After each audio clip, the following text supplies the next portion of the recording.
Dua orang tak dikenal pagi tadi mencoba membakar rumah milik calon anggota Dewan Perwakilan Rakyat Kota Loksmawe. Aksi pelaku kepergok pemilik rumah. Rumah ini milik Taufik Hidayat, warga desa Kutablang, Kecamatan Banda Sakti, Kota Loksmawe. Peristiwa itu terjadi sekitar pukul 4.30 pagi.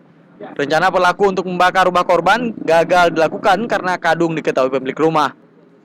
Menurut Taufik Hidayat, sebelumnya rumah ini ditempati calon anggota Dewan Perwakilan Rakyat Kota Loksmawe Faisal Raidis. Namun kini telah dihuni oleh adik iparnya Taufik Hidayat. Lihat, udah ada orang di situ. Saya panggil, lari dia. Berapa orang? Dua, yang satu lagi jalan, yang satu lagi nunggu di kereta. Saya panggil itu dia lari.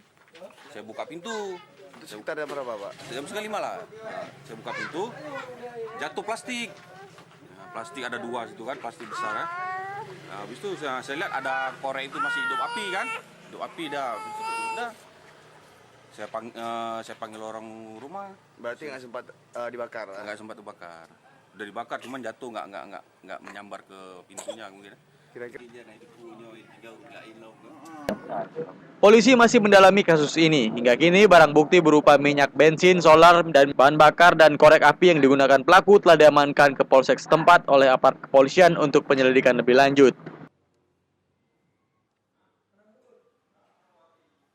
Hidayat, ada seseorang yang masuk melalui pintu depan, membuka pagar, kemudian menggantungkan dua buah kantong plastik yang berisikan minyak bensin, kemudian minyak solar bercampur dengan karet ban, digantung di depan pintu ataupun di cantelan pintu, dan kemudian disulut dengan api, dengan korek api.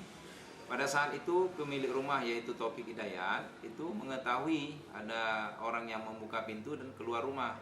Begitu dilihat ternyata kantong plastik ini sudah dibakar oleh pelaku, namun tidak tersulut karena cepat diantisipasi.